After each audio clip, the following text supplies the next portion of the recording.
Hey guys, this is Multiverse Nerds. You're watching Raw Recap. I'm Russ. And I'm Rob. Welcome to our world. Today we're going to recap Raw from March 10th, 2014. Raw was held in Memphis, and let's just put it in one word. I can sum it up: boring. Yeah, agree?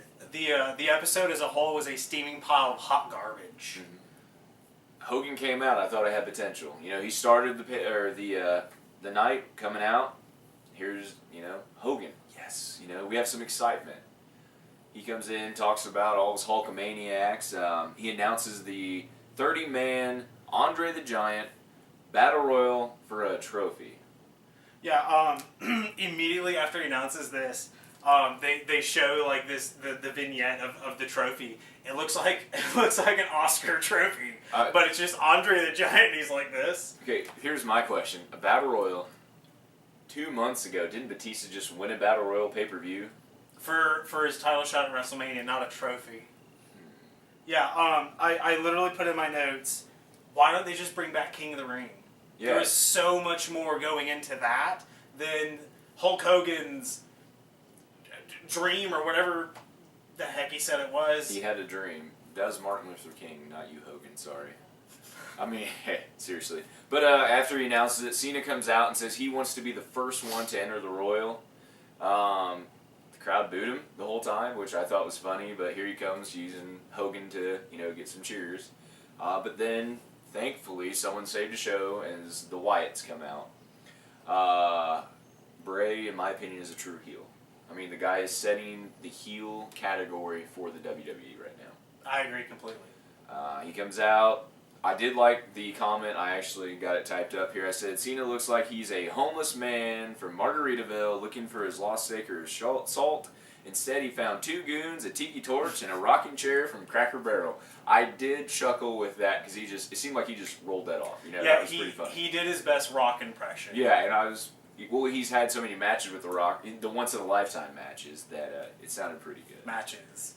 Yeah, because didn't he do WrestleMania once in a lifetime, and then WrestleMania twice in a lifetime? So that's why I said matches, Right, I gotcha. Okay. But then it went right into the Cena versus Rowan match. The match, 20 seconds. Yeah, I don't know. I honestly don't know if that was a botched ending, because literally even Bray and Harper were completely like, what? Yeah. Because and you notice when Cena rolls him up, Rowan just kind of like lies there with his feet like up in the air, like just staring. I don't know what happened. But when the match is over, the Wyatts storm out, and what does Cena do again? Oh, let's just start flexing with Hulk Hogan and. Oh, and by the way, what happened to Cena's injured leg? Do you remember seeing him hobble? Wait. I saw him jump then hobble. Yeah, I think I remember what you're talking about. He's a good actor. Cena has like horrible memory loss. Hey, that came with his steroid problem. But seriously, come on. Now after that we get Triple H, Stephanie McMahon come out. They want to talk about the Bryan fiasco that happened last Monday night. Kicks him in the head. Having all these problems. They want him to apologize nationally on television. Please. Yeah, I put, this is such a deja vu moment back to the McMahon-Austin thing. How many times did McMahon come out and go, Austin, you come out here and you apologize for stunning me last night at X pay-per-view. Yeah, it's move on. Yeah, I mean, I see what they're trying to do. Like, they're trying to ride Daniel Bryan's, super, the yes movement, the face push and all. But I'm seeing almost too much in correlation with the McMahon-Austin feud. That ended boring. The New Age Outlaws come out. They shake hands with Triple H like, hey, good buddy, how you doing? They go sit, ringside at the announce table to, the next match. And that's the Usos versus Ryback. Same thing, different night. I mean, I enjoy the Usos a lot. I mean, the tag out, flying out of the ring, that's cool and all, but the match, we knew where it was going. Yeah, the Usos, as always, look really impressive. They look like they're in unison. They look like they work together. Yeah. Ryback, whatever. Curtis Axel looks bad. Yeah, Are they going to bring him back a third time as someone new? I'm honestly like they need to do something with Curtis Axel. He needs a change. He needs a new gimmick or something. He is quickly going into mediocrity. And Usos, New Age Outlaws, WrestleMania. It's going to be a rematch for the belts. And I was actually surprised because I put in my notes as soon as New Age Outlaws come out, I was like, there's going to be some interference. Yeah, Outlaws are going to jump in the ring. No, nothing.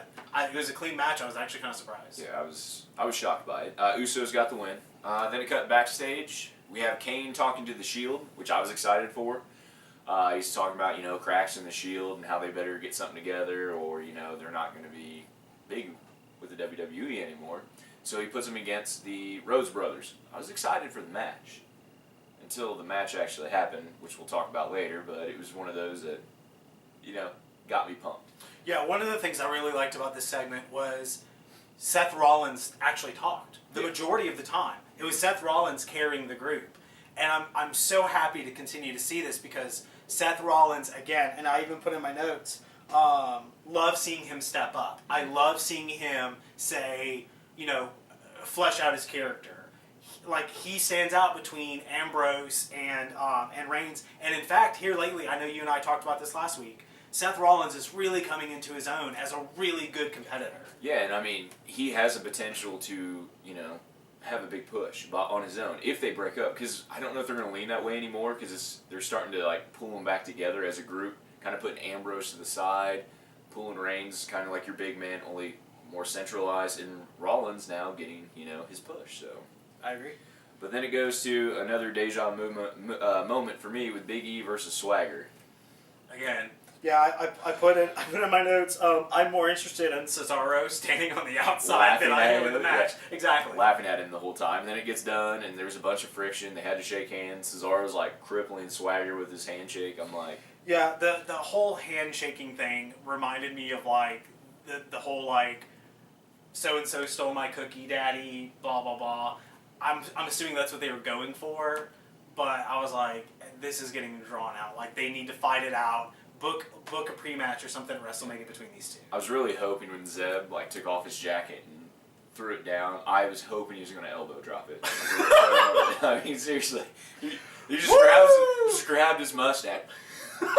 Yosemite Sam, but I mean, seriously, do something more interesting than just have him fighting and going about it.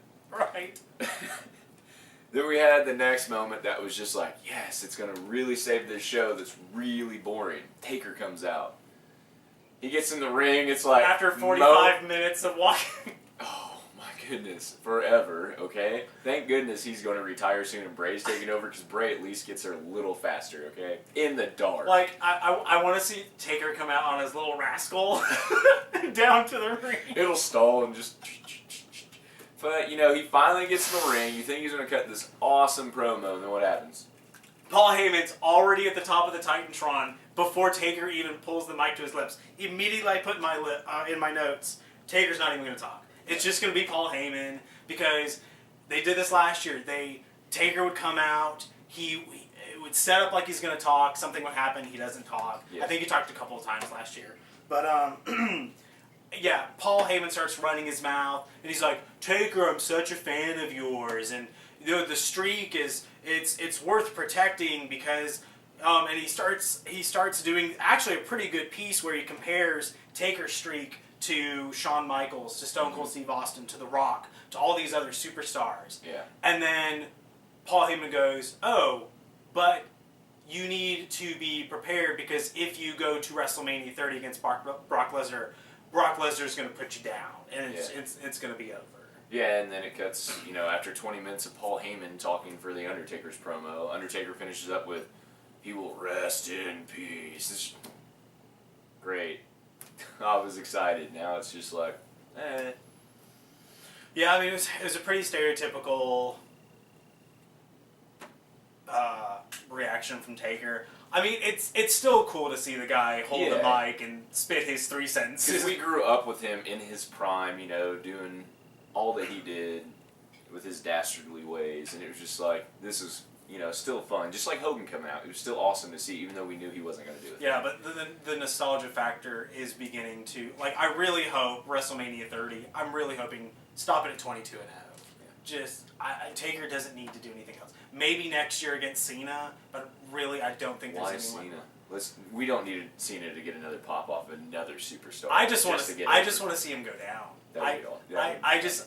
He needs. I think if anyone, it would be a once in a lifetime match that they'll do again the next year. So it'll happen. And then Taker will have to come out as a little rascal. Next is the match that we were excited about: Rollins and Reigns versus the Road Brothers. The good news of this match, we had the first and only CM Punk chant. It was sloppy. Like, I wasn't impressed. Yeah, I still thought there were some good spots on it. Mm-hmm. As always, and I love seeing him do this every time he comes to the ring. Goldust does an incredible moonsault. Yes. Did you see the double? Like, he did the moonsault, yeah, and then Rhodes, yeah, like, both to the together, outside. One was that was awesome. That was, yeah, like you said, had good spots. But yeah, I completely agree. This match had so many miscues. Mm-hmm. And I mean, clearly, to me, it seemed like the match was probably rushed that night. Yeah. Like, hey, you guys are going to be going against each other 10 minutes before the show started. Mm-hmm. So you know, Shield gets the win, which I'm happy to see that push. Yeah. I still think Reigns and Rollins make a good tag team. And it was cool to see, Ambrose out on the outside. We're not interfering this time. Right. He almost did, and he caught himself like, I want to do something, but he didn't, which is showing, like, that's why I think they were going to stick together. And to further that point, there was no friction between the three of them. Yeah. They won. They all get in the ring. They do the fists. Perfect. I don't think it's time to break Shield up yet. No, let them run a little bit. You need a couple factions that are big. The Wyatts and the Shield. I like it. Just keep it where it's at. Absolutely, I agree. Then we had the best match of the night, in my opinion. It was the Bellas versus AJ and Tamina. Okay, I'm just kidding. It wasn't. At first I thought it was going to be, but it wasn't. Bellas won. Yeah. You just want to go to the Bryan promo now? Or do you want to talk about that match? Natalya was crazy hot. Like, surprisingly to me, I was like, hey, you're really attractive. Yeah. So that's all I had. Yeah. The Bryan promo next. He comes to the ring, has a yes movement. Something I didn't expect. I mean, I know it was all fixed and stuff like that. Has all these guys come out, and women, come out in their Daniel Bryan, Fear the Beard, or the Beard is Here shirts, and they just took over Raw for what seemed like 20,000 hours. It was just like, what are we doing here? We're just yesing forever. Then Triple H and Stephanie come out, tell him to get out of the ring. He says he's not leaving until he gets his match with Triple H, and after a bunch of fighting, he gets his match. I was hoping it was over. No. Bryan has... I like Bryan, but he goes, no. If I beat you, I want to be put in the main event. I was like, finally, he's probably going to get the belt. I mean, is that where you're looking? With him making the secondary request, if I beat you, then I go on later in WrestleMania for the world title. Yeah. He's going to beat Triple H. Yep. He's not going to lose to Triple H. I saw this coming anyway when they brought Batista back. Let's just call it what it was. It was a total flop. Batista, right? Yeah, exactly. You don't at WrestleMania want two heels going at each other for the world title, especially after you unify the titles. Yeah. So it makes total sense to take your top face, which is Bryan right now, and put him in the title hunt. I'm really hoping that this is where they're going. They're going to give Bryan the belt at the end of the night. Mm-hmm. Get their big yes, chant at the end of WrestleMania 30. I'm thinking that's where they're going to go. I'm hoping that's where they're going to go. Yeah. I'm kind of tired of Orton. They really ruined his character, in my opinion. He's become really stale lately. Yeah, and he was one of my favorites. Now I'm just like, not a fan. And I do not give it to Batista, please. Absolutely. Then we had the Rock and Roll Memphis Street Fight. I call it that. Why? So a Memphis Street Fight differs from a regular street fight by the addition of 12 guitars around the ring. Yeah, and weren't they all acoustic too? So, there's just like and they weren't real guitars because those things broke like that. Yeah. I mean, I'm sorry, but I think at one point Christian sneezed on one, and it like started to break apart. The match wasn't bad. I enjoyed those two. I mean, I guess they have good chemistry because it wasn't a bad match. Ending it with a bro kick through a bass drum, that was pretty neat. I thought it was a good spot. I thought Christian sold it well. Yeah, he's a really good actor, flat out. He's good, and Sheamus got the win. It is what it is. With his like green bruises all over him. Yeah, because he's so white. Then we had 4 minutes of something I could not understand, and that was the Rusev promo. No one spoke English, and there weren't subtitles. I put in my notes, okay, we're going to finally see a Rusev match. So, chick comes out, I don't know her name, and she starts spitting some hot garbage, and then Rusev comes out, and he stands on his, like, what was like an Olympics pedestal or something? I think they might have won a gold medal one time and got to take the pedestal home, and they just take it with them wherever they go. Cause that's legit. Why else would you have a pedestal at the WWE? Come on. So he gets on the pedestal, and then he speaks some hot garbage, and then they leave. Did he eat second and third place because they'd never been up there, on the pedestal with him? Oh, shit. Yeah, they're gone. But finally, something good in the night. A Wyatt promo. So good. He's creepy. Yeah. As all can be. His promos honestly seem to get better and better, if that's even possible. Mm-hmm. And the one amazing thing I love now is Harper and Rowan are starting to get their own personalities. They're now allowing them to talk. They're not just his little minions. Exactly. And all the credit in the world to Harper, he scares the crap out of me. Yeah. Like, he does his, yeah. Like, in the ring, that creeps me out, too. The dude sells it just like Bray. Yeah. I love it. They're a perfect, triad. Seriously, perfect triad right there between those three. Absolutely. I completely agree. He accepts Cena's challenge, end of the promo. We figured that was going to happen anyway. Mm-hmm. He needs to go over on Cena. WWE, grant us that wish. If Cena goes over on Bray, that's really going to knock Bray down. Mm-hmm. I mean, he's not going to. I don't think he's going to be able to carry as well after WrestleMania if he takes the loss to Cena. If he's getting so many, he beat Bryan, their biggest face. That's true. He beat Bryan. Come on, keep pushing him. Make him the main heel in the WWE for years to come. He can handle it. Right. I don't even care if Rowan and Harper have to get involved. They don't have to make it a clean win. No, beat him senseless. Make Cena out for a few months again. I'm okay with that. Yeah, I mean, it wouldn't even hurt for them to play the sympathy card. Like, literally just have the three of them beat on Cena so much that, even fans are like, oh my God, this has got to stop. So, yeah, I completely agree. I think Wyatt has to go over at WrestleMania. Then the main event, Big Show and Daniel Bryan versus Randy Orton against Batista. Best part of that match to me was Jerry the King Lawler goes, so we have Batista. I was like, thank you, Jerry. You recognize it too. Boring match. Short and... This match was essentially to fill the remaining 15 minutes of the show. And Daniel Bryan's running knee, I like him. He's great in the ring. He needs a different finisher. Yeah, because it looked like the running shin on anyone taller. Because he can't jump high enough. Yeah, he just kind of jumps and then bounces off someone, and then they have to sell that they're knocked down. What's he gonna do? Seriously, But Bryan did the running knee for the win, and that was the show. That was literally it. Yeah, it was pretty bad. So yeah, this entire show was just a steaming pile of trash. Yeah. If you guys DVR'd this and haven't watched it yet, just take it off. It's not worth watching. Wait for next week. Hopefully, it's better. Let's certainly hope so, because it can't get much worse. It's true. Alright, guys. Well, that's going to do it for us. Thanks for watching. If you like what you saw, head to multiversenerds.com, and we'll see you soon.